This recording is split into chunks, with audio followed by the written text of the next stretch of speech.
Arthur Paul Baker. Arthur Paul Baker. And That's you've correct. always been called Paul? I've always been called Paul.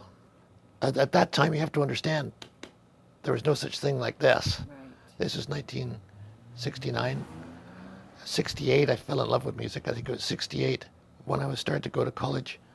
And the last year of high school, and I can distinctly remember walking through the grounds of my high school and hearing Jimi Hendrix coming out of a wall. And I just went, what is that? I'd never heard anything like it. So I was totally attracted to that. And then started listening to more music. And I loved music before that. But that was just a time period. It must have been very exciting Oh, for it was you really growing exciting. up in England, which was the heartbeat of the new My music. girlfriend, when Hey Jude came out, was Judy. Oh my God. I mean, what could be better than that? Yeah, You know, it was awesome. It was a lovely time. And one of my first gigs, live gigs, was to work with Jeff Beck. At that time in cinemas, they have pubs. So after work, you would go to the pub, which is actually like the lounge, like where you have popcorn now. You'd go have a pint and a smoke, go and watch the movie. And then when you were watching the movie, a band would come in and set up, and then you'd come out of the movie and have a few more pints and watch the band. You know, and some of the bands at that time were pretty amazing. Jeff Beck as a three-piece, it was great. So I worked for other companies. I did sound in England for a number of years, and then I moved here and did sound for a lot of local bands. Slan was one back then, and oh God, hundreds of bands really. And then I went on the road quite a lot. I started working with Rocky Mountain Sound, I believe, in '81, and started doing their tours for them. Powder Blues, Pat Benatar, bands like that. All the old crews. Yeah, yeah, and worked with them for a number of years, and then about '85 or so, I think it was '84, '85. I had a motorcycle accident. I was actually on my way to leave to do the Doucette tour. Doucette had just come out with his second album, and I was going to go do that. And just up the street here, actually 3 blocks, a guy ran a stop sign and plowed into me on my motorcycle. So I wasn't able to do the tour. So I went and started working in the studio, and that's kind of what got me into the studio game. I started working at Columbia Academy, which was then Water Street, yes, which was in Gastown. Lovely studio, gorgeous old console, and worked there for a couple of years, and then moved to Ocean, and did a tenancy there as manager of Ocean for a number of years. And during that time, I was working with, again, going on the road. It's the '80s; you had to go on the road. Mainly with the Paolas. I was with Paolas for about 4 years, I believe. And that was a fabulous time. Bob and Paul are just lovely guys. They're great to work with always. There's different roles. Engineer is an engineer. He's using his ears to take his instruments, which are microphones, preamplifiers, effects, compressors, consoles, to make things sound good. A producer is a much broader category. There's a lot of different types of producers. I've worked with a lot of different types of producers. There's the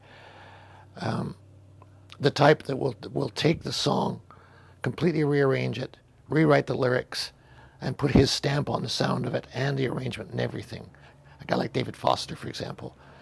And they have a touch of gold. It's amazing, but you hear a Foster song, you know it's a Foster song. You know, it's just done that way. Then there's other producers that take more of a backseat approach. and tend to let either the band or the artist, whoever it is, drive the ship themselves a little bit so that they get more of their character in it. And they're more of, organizational role as well as an artistic one. Not that they back off artistically, but of course they contribute that way. And there's lots of different roles to be played for a producer. So as Some producers, to be honest with you, some producers do their best work when they just leave everything alone. Everything's cooking, and it takes a very smart guy to figure that out. It's going so well, just let him go, as a producer, which role do you play? I play more of the secondary style, and one of the reasons for that is because I don't work with a lot of bands. I work mainly with artists, like a singer-songwriter or an independent artist. And quite often we will hire the band, like the A-Team, to come in and do it. And when you hire guys like that, in my opinion, you don't tell them what to do. The reason you hire them is because they do what they do so well. So you let them have their way. And I mean, sometimes they miss the ship and then you have to sort of guide them into place. But most of the time, you just sit back and enjoy the ride, Of course, you help choose songs, help with arrangements, and help scope out what instrumentation is going to be on each song, and et cetera, et cetera. But I tend not to tear the songs apart too much. Well, I founded Bakerstreet in 1990. 1990. Yeah. Okay. Thing about Bakerstreet, it was basically built, and Sean knows this. It was basically built around Megan Metcalf. I had just come back from managing a company in Calgary for 3 years, and being a guy who lived on the road a lot, it was very rare to have money in my pocket, and I did. So I decided to buy myself a nice red Strat and teach myself to play guitar again, which I'd sort of sadly dropped.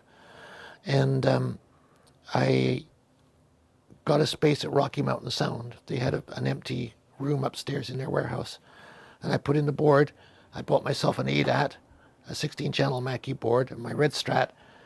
And then it was like heaven. Had enough money in my pocket I could survive for 3 months and just enjoy, So I sort of got, literally, the first day I got set up and I was upstairs, and I can remember sitting there going, wow, this is great.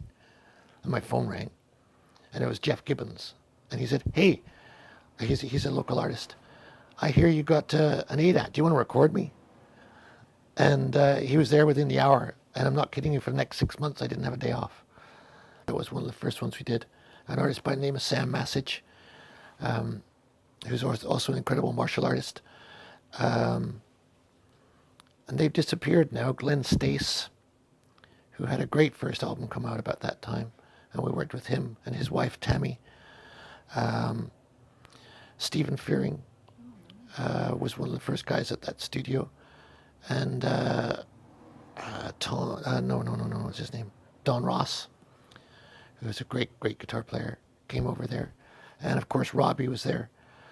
Loverboy recorded at an old studio too. They came in there fairly soon after we got it going. About the first year and a half after that, they came in.